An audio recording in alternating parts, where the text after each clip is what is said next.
Ils le chuchotèrent d'abord parmi les bataillons dans les messes, des officiers et dans les lettres surveillées envoyées chez eux. Bien avant que les bombes alliées ne tombent sur Dresde, et des années avant que le pistolet d'Hitler ne résonne dans le bunker sous Berlin, certains des généraux les plus capables d'Allemagne s'avèrent déjà. La guerre ne pouvait être gagnée. Cela ne s'est pas produit en un moment de révélation.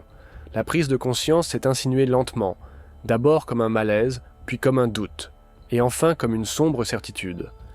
Les hommes qui s'étaient autrefois prélassés dans l'aura de l'invincibilité commencèrent à entrevoir l'abîme derrière leur triomphe. Ils obéiraient encore, commanderaient encore, combattraient encore, mais ils le feraient, en sachant que la fin était écrite bien avant que le rideau ne tombe. Au début de l'été 1941, la Wehrmacht se tenait à son zénith. En moins de 2 ans, les armées de l'Allemagne d'Hitler avaient conquis la Pologne, la Norvège, la France, les Pays-Bas et une grande partie des Balkans. Les généraux qui avaient passé les années d'entre-deux-guerres à nourrir du ressentiment et des contraintes se sentaient maintenant justifiés. Leur doctrine avait fonctionné. Le monde tremblait devant leur précision et leur vitesse. Lorsque l'opération Barbarossa commença le 22 juin, ils croyaient assister à l'apogée du génie militaire allemand. Des colonnes de panzers rugissaient à travers les plaines infinies de l'Union soviétique. Le groupe d'armée centre du maréchal Fedor von Bock avança de centaines de kilomètres en quelques semaines. Les prisonniers affluaient par centaines de milliers. À l'automne, de nombreux officiers pensèrent que la guerre se terminerait bientôt par un triomphe. La prophétie d'Hitler de détruire le bolchevisme en une seule campagne semblait plausible. Mais sous la confiance courait un malaise plus silencieux. Certains officiers, vétérans de la Première Guerre mondiale, reconnurent une familiarité dangereuse. Le front était trop large, la logistique trop fragile, les lignes d'approvisionnement trop longues. Les fers de lance de Heinz Guderian fonçaient loin devant leur convoi d'approvisionnement. Les divisions motorisées étaient immobilisées par manque de carburant. L'infanterie suivait des jours derrière. Pourtant Berlin exigeait de nouvelles avancées, toujours plus profondément dans le vaste intérieur russe. En novembre 1941, alors que la première neige tombait sur les troupes épuisées, ce malaise se durcit en effroi. L'Union soviétique ne s'était pas effondrée. De nouvelles divisions apparurent de l'Est. L'armée rouge, ensanglantée mais invaincue, contre-attaqua à l'extérieur de Moscou. Les températures plongèrent sous zéro, l'équipement tomba en panne et l'invincible Wehrmacht cala pour la première fois. Cet hiver, dans les quartiers généraux de campagne et les abris avancés, les premiers doutes fatals commencèrent à prendre racine. Les officiers qui avaient cru en une guerre courte et décisive faisaient maintenant face à la même guerre d'attrition qu'ils avaient juré d'éviter. La logistique était paralysée, les réserves épuisées, le moral fragile. Certains chuchotaient que la guerre était déjà impossible à gagner. D'autres repoussèrent ces pensées. Mais personne qui survécut à la campagne d'hiver de 1941 ne pouvait se tromper sur la vérité. L'Allemagne ne menait pas une campagne. Elle était enlisée dans une guerre d'épuisement contre un ennemi qu'elle avait sous-estimé de toutes les manières concevables. En 1942, Hitler exigea de nouvelles offensives pour restaurer l'élan. Les généraux obéirent, mais leur confiance était creuse. La Wehrmacht lança l'opération Blau, sa poussée vers les champs pétrolifères du Caucase et la Volga. Le plan, audacieux mais téméraire, divisa la force de l'armée sur d'immenses distances. Le maréchal von Bock protesta, avertissant que diviser les forces entre Stalingrad et le Caucase risquait la catastrophe. Hitler le congédia. « Vous voyez toujours des nuages noirs », lança-t-il sèchement. Bock fut relevé de son commandement. Alors que les panzers roulaient vers le sud, de nombreux officiers savaient que la logique de la campagne était fatalement défaillante. Les distances étaient vastes, les lignes d'approvisionnement surchargées, et l'armée rouge, contrairement aux illusions d'Hitler, apprenait. À l'automne, les forces allemandes étaient embourbées dans des combats de rue à Stalingrad. Les rapports du front dressaient un tableau désespéré. Les soviétiques n'avaient aucune intention de céder. Lorsque l'encerclement survint en novembre, il stupéfia Berlin, mais pas les officiers qui avaient vu les signes avant-coureurs. Pour la première fois, une armée de campagne allemande entière était encerclée et condamnée. À l'intérieur de la ville gelée, le général Friedrich Paulus maintint le contact radio avec Hitler, suppliant la permission de tenter une percée. Aucune ne vint. La 6e armée périt là où elle se tenait. L'effet psychologique fut dévastateur. Stalingrad brisa le mythe de l'invincibilité. Les officiers qui s'étaient autrefois moqués de la défaite y faisaient maintenant face dans sa forme la plus pure. La question non formulée se répandit comme une contagion. Si cela pouvait arriver à la meilleure armée que l'Allemagne ait jamais alignée, quel espoir restait-il ? Le printemps de 1943 n'apporta aucune vraie récupération, seulement l'illusion d'une. La Wehrmacht prépara une contre-offensive massive à Koursk, destinée à restaurer l'équilibre sur le front de l'Est. De nombreux généraux doutaient en privé du plan. Les rapports de renseignement suggéraient que les Soviétiques étaient lourdement fortifiés. L'élément de surprise était perdu. Pourtant, Hitler insista pour attaquer. Koursk fut le dernier grand pari allemand de la guerre, et son échec scella le résultat stratégique. Les défenses de l'armée rouge tinrent ferme. L'armure allemande fut décimée. Lorsque l'offensive s'effondra, il n'y aurait plus de victoire majeure. Les généraux menaient maintenant une guerre de retraite. Ils ne pouvaient gagner. Après Koursk, même les officiers les plus loyaux commencèrent à sentir l'inévitable. Hitler divaguait encore sur les armes miracles et la volonté indomptable du soldat allemand. Mais les hommes qui commandaient ces soldats pouvaient lire les cartes. Ils voyaient l'armée rouge avancer inexorablement vers l'ouest. Et ils savaient que les Alliés frapperaient bientôt à l'ouest. Pour la première fois, beaucoup réalisèrent que la guerre ne se terminerait pas par une victoire ou une négociation. Elle se terminerait par la destruction. À la fin de 1943, l'humeur au sein du corps des officiers avait entièrement changé.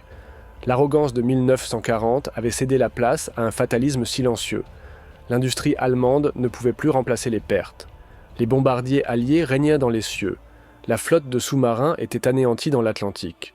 Les généraux qui avaient autrefois prêché la loyauté aveugle à Hitler commencèrent à parler en termes prudents de sauver ce qui pouvait être sauvé.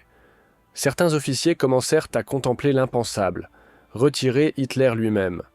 L'idée avait surgi auparavant lors de moments de crise, mais maintenant elle trouvait adhésion même parmi les officiers d'état-major de haut rang. Des hommes comme Klaus von Stauffenberg, Henning von Treschow et Ludwig Beck n'étaient pas simplement des idéalistes dégoûtés par les crimes nazis. C'étaient des soldats professionnels qui avaient conclu que Hitler menait l'Allemagne à l'anéantissement. Le tuer, raisonnait-il, n'était pas une trahison. C'était le salut. Pourtant, de telles pensées restaient traîtresses. La Gestapo était partout. La dissidence, même en privé, pouvait signifier la mort. Pour la plupart, il était plus facile de rester silencieux, de se dire que peut-être la marée pourrait encore tourner.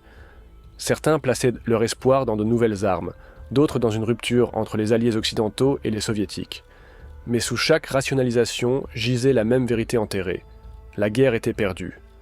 En 1944, cette vérité devint indéniable. Le 6 juin, les armées alliées prirent d'assaut les plages de Normandie. En quelques jours, il était clair que le front occidental ne pouvait être tenu indéfiniment. Les forces allemandes étaient surétirées, à court de carburant et entravées par la microgestion d'Hitler. Les généraux qui s'étaient autrefois enorgueillis de la guerre de mouvement étaient aussi maintenant réduits à exécuter des ordres suicidaires, dictés depuis une salle de cartes à des centaines de kilomètres. Le maréchal Erwin Rommel, commandant le groupe d'armée B, voyait la situation clairement. Visitant les lignes de front, il confia à son état-major que la guerre était sans espoir. « La supériorité matérielle de l'ennemi est écrasante, dit-il.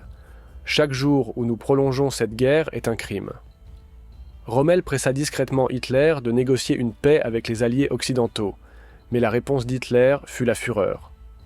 Lorsque le complot du 20 juillet pour l'assassiner échoua, Rommel fut impliqué. Confronté au choix entre procès et mort, il choisit ce dernier. D'autres généraux connurent tard des sorts similaires. Günther von Klug, commandant à l'ouest, tomba également sous le soupçon après l'échec du complot. Convoqué à Berlin, il avala du poison en route. Beaucoup d'autres furent exécutés sur le champ. Le corps des officiers fut décimé par son propre désespoir. L'échec du complot de juillet eut un effet glaçant. Quelles que soient les illusions de réforme interne ou de salut militaire qui restaient, furent éteintes.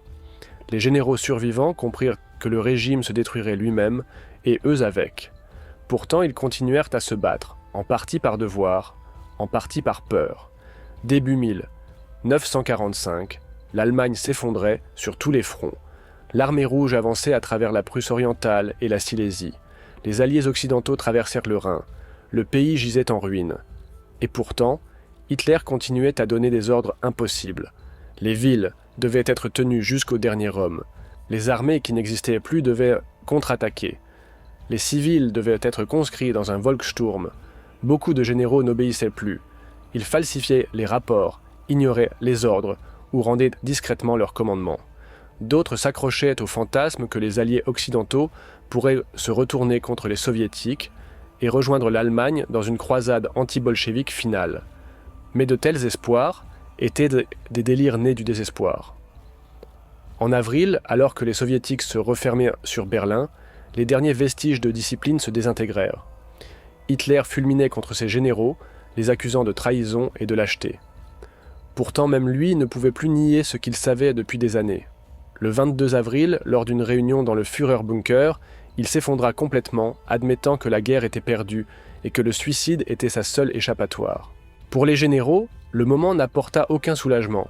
Ils avaient vécu la désintégration de tout en quoi ils avaient cru, l'honneur, la discipline et le mythe de la supériorité allemande. Certains, comme le général Walter Wenck, tentèrent de sauver des civils fuyant les soviétiques.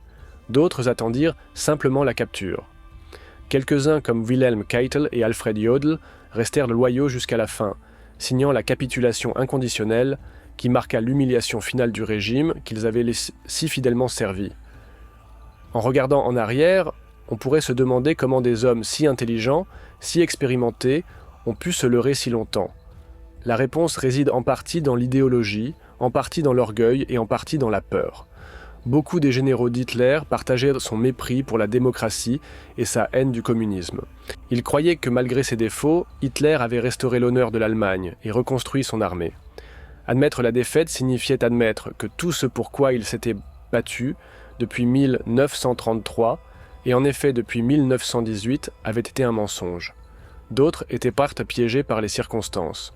La Wehrmacht n'était pas un monolithe. C'était une vaste institution liée par la loyauté, l'habitude et la hiérarchie. Se rebeller contre Hitler signifiait trahir non seulement un leader, mais tout un système d'obéissance qui définissait l'identité d'un soldat. Lorsque les premiers signes de défaite apparurent, la plupart des officiers choisirent le déni plutôt que la défiance. Lorsque la défaite devint certaine, ils manquèrent du courage moral d'agir en conséquence. Pourtant, il y eut des exceptions. Des hommes comme Stauffenberg, Beck et Treschow qui risquèrent tout pour mettre fin à la folie. Leur échec scella le sort de l'Allemagne.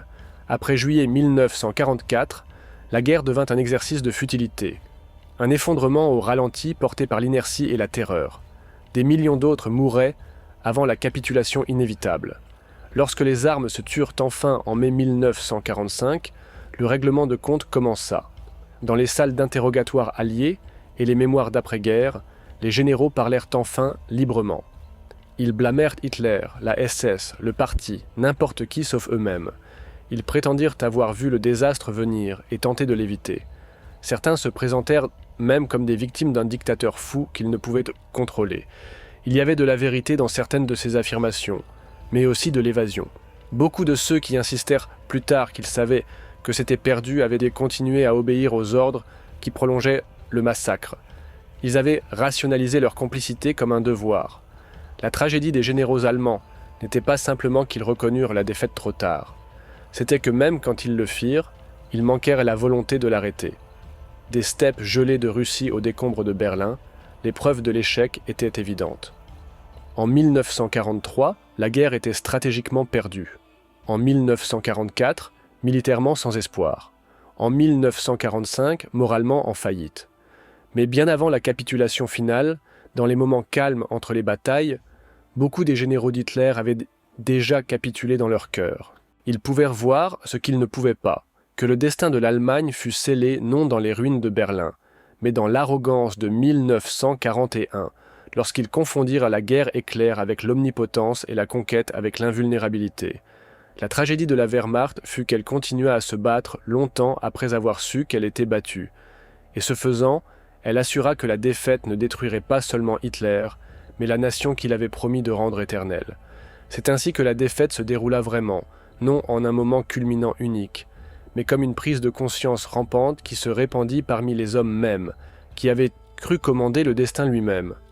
Lorsque les généraux d'Hitler réalisèrent qu'ils avaient perdu, il n'y eut aucune annonce, aucune proclamation, seulement le silence, l'incrédulité et la lente et inévitable désintégration de la foi. Ils avaient tout misé sur la victoire. Lorsqu'elle les abandonna, il ne resta plus rien en quoi croire.